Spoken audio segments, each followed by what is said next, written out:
the nation state is actually a historically developed stage of social development according to the principles of historical materialism, where, people evolved from, the old forms of primitive communalism through to band and village societies, through to slave owner societies, through to feudalism, through to the capitalist system and the socialist system, both of which operate under the nation state structure.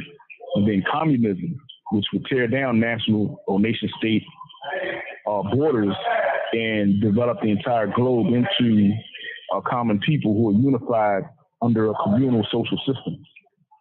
So the nation state, having evolved from the feudalist system, is actually the historical development of society where the class of bourgeois versus proletariat have taken on the power to control and repress society or control and repress the other class. Under capitalism, the nation state is a state that's ruled over by the bourgeoisie, who through military power, police power, and other executive controls are able to repress the proletariat and other, marginalized groups in society, the poor, to a lesser extent, the petty bourgeoisie, etc. Under socialism, the proletariat has seized control of state power, and they exercise military, police, economic power as against the bourgeoisie, in alliance with the other oppressed sectors of society who were previously subjected to the domination of the bourgeoisie under the capitalist state structure. So having made that designation between a nationality of people and a nation state, you come to the question that you asked of revolutionary and communalism, how the Black Panther Party applied the concept of the nation to the issue of revolutionary intercommunalism. Okay, when Huey said there were no longer any states, or nations, when he said there were no longer any nations, and therefore society had evolved to the point where national liberation struggles were no longer relevant and no longer capable of being successfully waged, he was talking about the nation state. He was not talking about nationalities or nations that historically constituted groups of people. He was saying that because of the development of imperialism to the point where America had become a dominant world power and has consolidated its power across the globe, where it has extended its tentacles into every society on this planet, economically, politically, technologically, through communication systems, culturally, it has rendered national sovereignty moot. There are no independent nations anywhere on this planet. There have been no independent nations anywhere on this planet since the 80s, because America has been able to so thoroughly integrate the economy, the political system, the ability to infiltrate, to overthrow governments, to take control of people's resources so effectively that now there's no sovereign territory anywhere on this planet. There's nowhere on this planet where anybody has been able to totally eliminate or to even materially eliminate to any real degree interference in their economic life or their productive forces by a foreign power.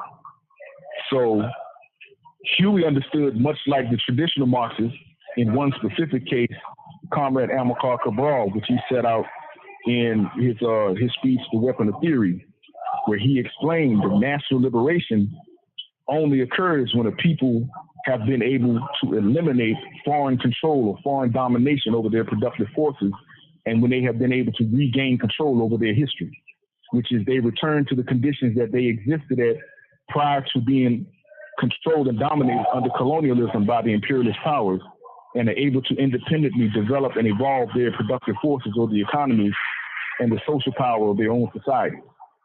No nation, no society on this planet has been able to do that effectively. There is no independent, economically independent country on this planet. There is no sovereign country on this planet that controls its own territory and its own borders, that can prevent itself from being invaded, infiltrated, controlled, dominated, and its political leaders from being toppled or created by the imperialist system of America.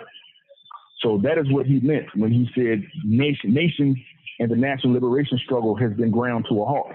And because people can no longer return to the conditions that they existed at before they were colonized, the whole idea of national independence is moot. it cannot effectively be waged, and it has not been able to be successfully waged since the development of reactionary intercommunalism, or what we know in general terms as neoliberalism. Basically, my question is the implications of that larger political economic situation on our organizing, and also just to clarify, at what point did that become the case? Because we know that there were socialist nations in the past. So was it when the U.S. Established itself as the global hegemon and the leader of the capitalist imperialist system, it then became impossible for independent nations to establish socialism?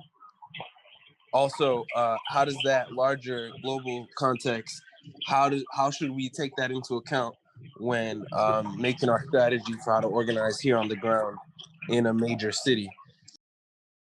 The development of the consolidation of reactionary intercommunalism, you can see it really taking place during and after the 70s.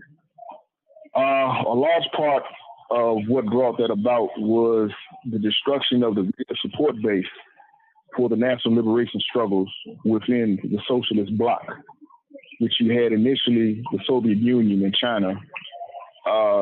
The Soviet Union became revisionist when Khrushchev came to power and Stalin died in the 50s. And when China, was taken over by also revisionists, and the capitalist rotors took power when Mao died in the 70s. So it was what enabled national liberation struggles to have some hope of success was the existence of a socialist bloc or real support base that could give economic, political, military support to the national liberation struggle. Because national liberation without, a socialist platform is by and large a bourgeois project. Nationalism itself being or coming into its own as a stage of social and political development during the bourgeois era. So the whole concept of nationalism is a bourgeois concept. All right, by them not having a socialist rear base that could give them the support that they needed to consolidate socialist power or proletarian-led national liberation struggle, that kind of rendered national liberation first unfeasible, and ultimately when America became the dominant world hegemon or the imperialist power that, came to dominate the entire globe with the final destruction of, what existed as the social imperialist bloc of the Soviet Union after Stalin at the turn of the 90s, then that's when reactionary intercommunalism really came into its own, or neoliberalism. So that nations were totally integrated into a world economy dominated by a U.S. dollar and oil-dominated world market. So that is the stage at which everything really thoroughly consolidated into a one world power, one world political economic structure dominated by the U.S. Now, the implications of that in organizing is to understand if you have a world that's hooked up, where all of these societies are linked together technologically, politically, economically, to some extent culturally, then the way to take control of that and to destroy it is to enable the masses to incrementally seize power on an interconnected basis, politically, economically, culturally, militarily, socially. So what we would do, and this is the whole basis of revolutionary intercommunalism, is our struggle is to liberate areas of the oppressed societies incrementally, and then as we liberate them, to link them together, so that you could link Harlem up with Cairo, and Cairo up with South Africa, and South Africa up with Nepal. So you would link all of these different, or different cities in the countries. You would link these territories or areas or communities as we recognize them to be under revolutionary intercommunalism. We link these communities up together and develop an exchange of resources, an exchange of communication, an exchange of cultural ideas, an exchange of theory. And, overall, we share and mutually distribute and exchange, people, resources, ideas.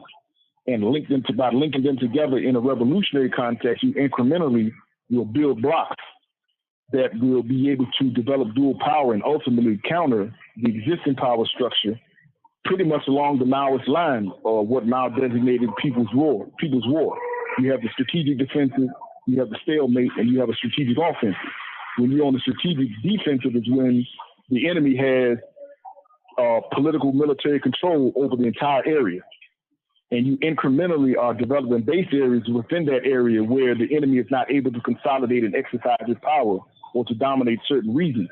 So regionally, you would create base areas where you shift the control over the resources, the land, the people, etc., to the masses, and you would grow this incrementally.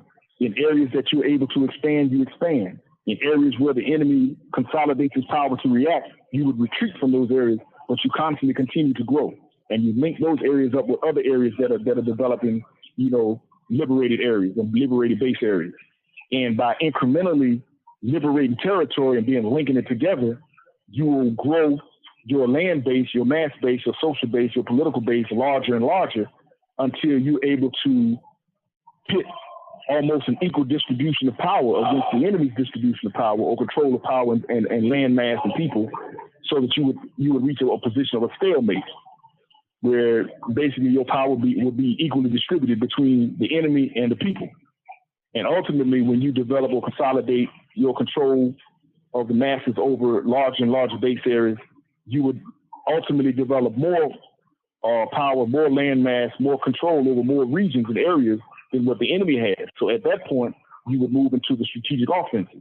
And you're able to engage in offensive campaigns to take territory, to expand the people's power, the economic resources, and consolidate the base of the masses, into a greater area and ultimately overthrow the entire system. I be getting busy on the weekends. I be getting busy on the weekdays. Listening to people, see what they think, and combine that with what we say. Cause I want them to play what we sing, and then sing what they wanna relay. Cause I be sipping coffee in the morning, cause revolution ain't no fucking tea.